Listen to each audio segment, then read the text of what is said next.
Welcome to Ray Reads, a podcast where I talk about the books I'm currently reading like I'm in a sad little one-man book club. For this episode of Ray Reads, I will be discussing The Memory of Souls, Book 3 in the Chorus of Dragons series by Jenn Lyons.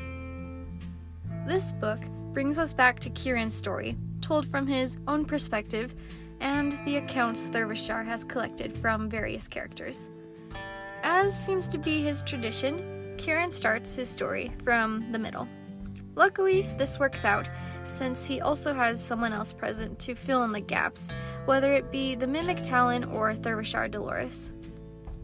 Kieran is also very lucky to have Thurvishar as his chronicler rather than Cinera. I can only imagine the snarky comments Cinera would have made at his expense.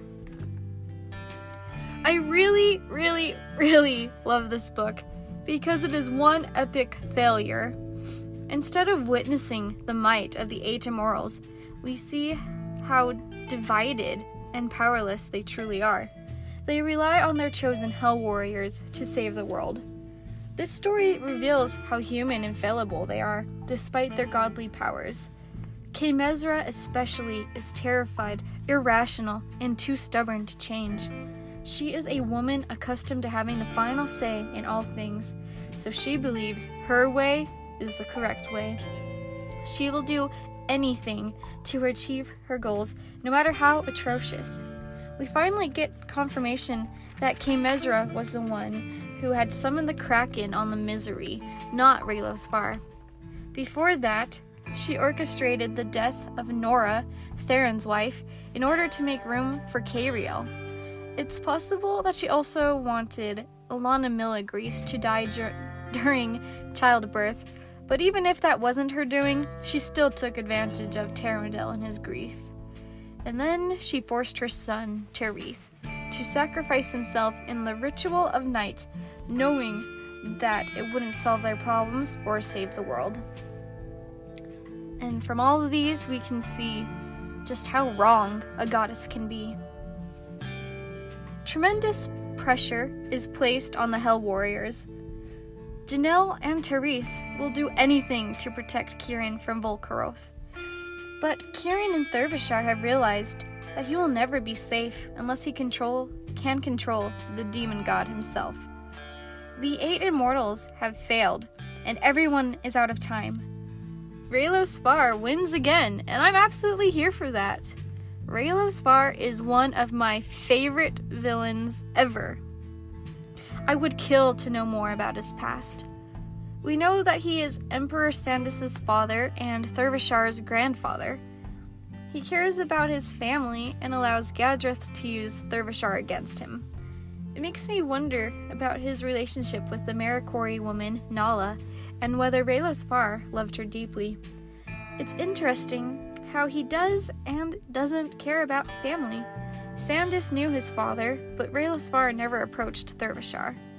Raylos Far turned his brother into Volcaroth, but then he created the Vashai to worship his brother as the sun god. On the topic of love, I need to discuss our love triangle again. Firstly, I have to say that I love Janelle, Kieran, and Terith together. I applaud this book for being the first that I've ever read with a polyamorous throuple.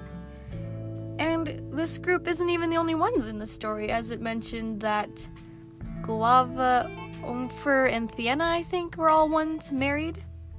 All 3 of them. It makes my gay little heart happy, so happy, to see Kieran finally overcome his fears and kiss Terith. I just love it so much.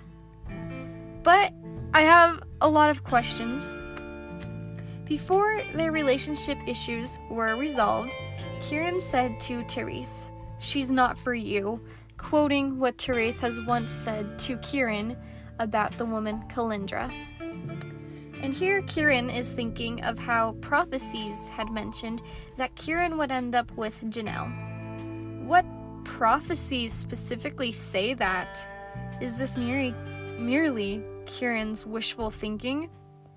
And then I have more questions about Janelle. Why doesn't she love Tarandel now? As Alana, she had married and raised her children with him. And shouldn't she love Valathia too? Elena had an affair with her, and possibly so did Sindral. Valathia offers to welcome Janelle into a relationship again with both her and Tarandel, but Janelle refuses. How does she hold a greater love for Atrine Candor over these two? And now I'm even more confused about the relationship between Alana and Atrine. Zeltarath admits that she paired Alana and Atrine together. Why did the demon force the match? Was it all to get Alana into a position to free Sarek's soul? Why do Janelle and Tirith love each other so much now when their first love was magically manipulated? It's amazing that Alana had loved Atrine so much that she strengthened his souls. So because of that, thanks to Alana, or rather Sindral, Tirith is able to remember his past lives. So the love triangle is formed by the three most important characters of this tale, and Thurvashar is pushed into a backseat. While he's supposed to be one of the four Hell Warriors, he is treated like a disposable side character. Honestly, I think he should have a greater role in this story. As Raylos Farr's grandson, he should have more significance. His past life as the first Emperor of Krur should be more important too. He is such a talented wizard, but he acts as a mere method of transportation, opening gates for the big players. I think Thurvashar deserves a book from his own point of view. And while we're at it, Tirith ought to have one too. He's my favorite character, and that's not about to change. And he should have more time. Anyway, okay, I'll admit that I just don't want to see this series end. It has an overwhelming amount of potential for prequels and spin-off series. One idea could possibly be the tale of Raviri Dolores, also known as Tyenso, and her role in the Affair of Voices, how she saved everyone and then fled into exile. I love Tyenso and wish she had a greater part in this book, damn it!